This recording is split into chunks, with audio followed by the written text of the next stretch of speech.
Bonjour Jean-François. Bonjour. Vous avez vraiment tous les talents, vous êtes un spécialiste du crime, mais en plus sur un salon du BD, de la BD, vous dessinez en plus. Et oui, on est un petit peu polyvalent, absolument, oui. Mon activité essentielle, c'est effectivement un travail sur le crime réel en fait. Hein. Ce n'est pas du tout un travail d'imaginaire. C'est un travail d'archiviste, là, on peut dire. C'est un travail en partie d'archiviste, effectivement, un travail d'enquête parfois sur les sites en fait, hein, de façon à essayer d'étayer, savoir. Alors ce qui m'importe par exemple, c'est de savoir le devenir des criminels après leur condamnation. Donc souvent, on connaît ce devenir-là sur les sites de leurs actions. Alors voilà. vous me racontiez avant le début de cette Oui. interview qu'en fait vous avez démarré sur un cas propre qui vous concerne directement. Oui. Alors en réalité, je travaillais sur mes ancêtres marins, donc aux archives du Finistère.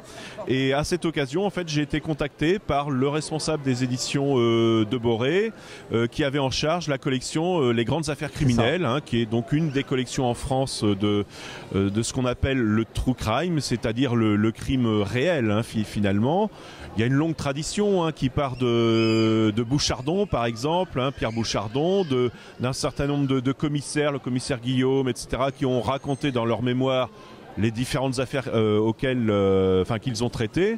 Et donc le hasard a fait que j'ai réalisé un essai. Cet essai ayant été concluant, on a poursuivi sur des affaires criminelles normandes, hein, en ce qui me concerne, hein, et puis et des affaires criminelles plus spécifiques au domaine du rail, les crimes ferroviaires. Voilà, oui, entre autres. Il y a de quoi raconter là, effectivement. Alors il y a toujours de quoi raconter, absolument. Et ça a alimenté beaucoup de fiction également. Alors ça a alimenté, oui, effectivement, beaucoup de fiction. En ce qui nous concerne, on est sur l'idée de véracité, hein, oui, donc oui. on s'en tient aux faits réels. Notre travail, c'est avant tout, alors d'une part, un travail de choix. Hein, on essaye de faire des livres qui soient le plus attractifs possible pour le lecteur, et donc nécessairement on travaille initialement avec des listes de condamnation à mort. Ah, hein, oui, pour résumer, je reçois une liste, cette liste-là. Dans cette liste, je regarde les résumés.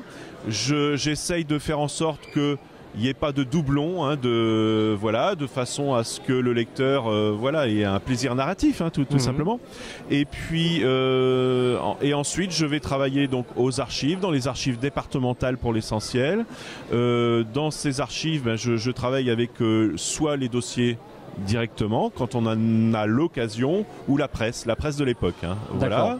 Et puis dans un deuxième temps, je vais sur les sites pour vérifier des choses, avoir des avis de gens qui auraient connu les protagonistes éventuellement, ou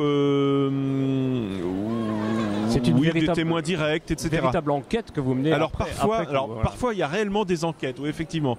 Je me suis retrouvé par exemple dans l'Orne, le département de l'Orne en Normandie, avec un dossier, une enquête en fait qui avait été menée après-guerre par un instituteur d'un village, et qui avait, à l'occasion de son départ en retraite, avait présenté son enquête à une quarantaine de personnes. Voilà.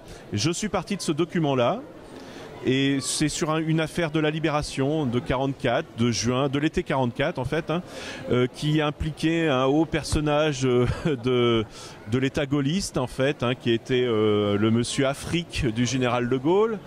Et donc, pour ne pas le nommer, Focard en fait, hein, qui est donc un monsieur qui avait qui savait naviguer avec les différentes époques, et qui avait probablement des petites choses à se faire pardonner au niveau de son activité durant l'occupation, notamment en Normandie. Et on impute effectivement un certain nombre d'assassinats, deux précisément, à des gens qui étaient très proches de lui en fait. Et donc c'est sur une base en fait de l'enquête de cet instituteur que je suis reparti en prenant les noms, en appelant au téléphone tout simplement, et je suis tombé sur des gens qui justement ont corroboré ce que disait cette enquête. Bon, bah, passionnant. En tout cas, je vous laisse continuer à faire des dédicaces. Le salon tire à sa fin, mais il y a encore beaucoup de monde là, c'est incroyable. Énormément, effectivement. C'est un salon qui est vraiment très intéressant parce que il allie à la fois le public des amateurs de BD et puis un public extrêmement plus large, familial. C'est rare, c'est pas si fréquent que ça en fait. Eh bien, bonne dédicace et merci à vous. Merci, c'est moi. Merci.